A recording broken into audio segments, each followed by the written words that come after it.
So this goes very deep into us. It goes deep, deep, deep into a problem we have about guilt. I wonder often if there's any relationship between guilt and gold. That the love of money is the root of evil. It's a very true saying. Because you see, I was saying yesterday that the difference between having a job and having a vocation is that a job is some unpleasant work you do in order to make money, with the sole purpose of making money. And there are plenty of jobs because there is still a certain amount of dirty work that nobody wants to do, and that therefore they will pay someone to do it. But if you do a job with the sole purpose of making money, you are absurd. Because if money becomes the goal, and it does when you work that way, you begin increasingly to confuse it with happiness or with pleasure. Yes, one can take a whole handful of crisp dollar bills and practically water your mouth over. But this is as kind of a person who is confused, like a Pavlov dog, who salivates on the wrong bell.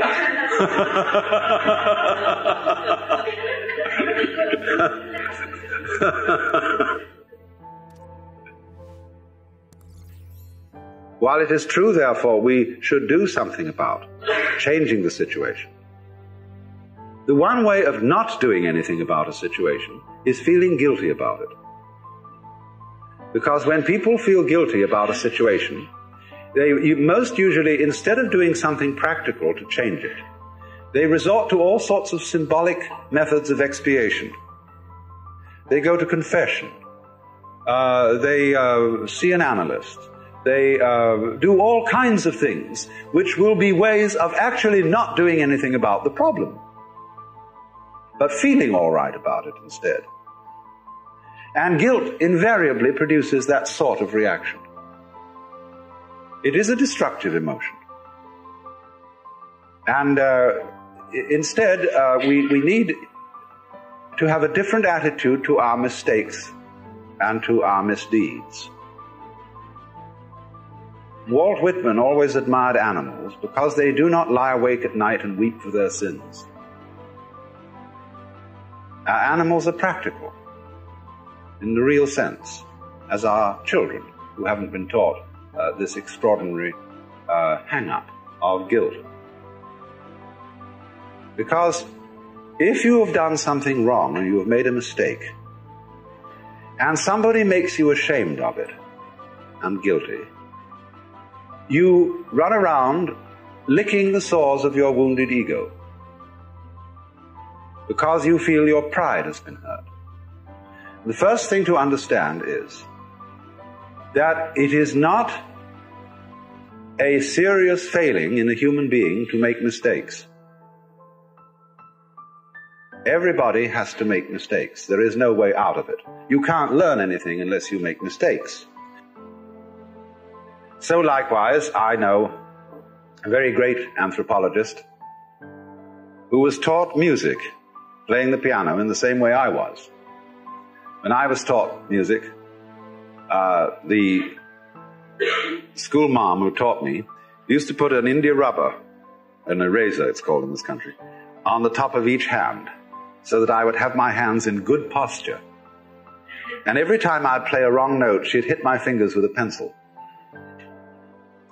And this great anthropologist had had a similar sort of musical education. And when confronted with the piano in the presence of an absolutely marvelous teacher in San Francisco, she said she was amazed. He was completely incapable of reading notes. He blocked at everything. So, another great teacher of the piano I knew said simply, "You must not be afraid of playing wrong notes. Just forget it. Play it wrong. And then eventually go over it again and you'll eventually get it right. But you must not block. Always keep the same rhythm going, even if you have to slow it down. But keep the proportionate rhythm of one note to another. And if it's the wrong note, play the wrong note, as long as you play something in the right rhythm. So, this is a way of taking away people's blockage, people's guilt and shame about making mistakes. So freedom means, basically, the freedom to make mistakes. The freedom to be a damn fool. And then not to recriminate with yourself when you do finally realize that it was a mistake, but simply don't do it again.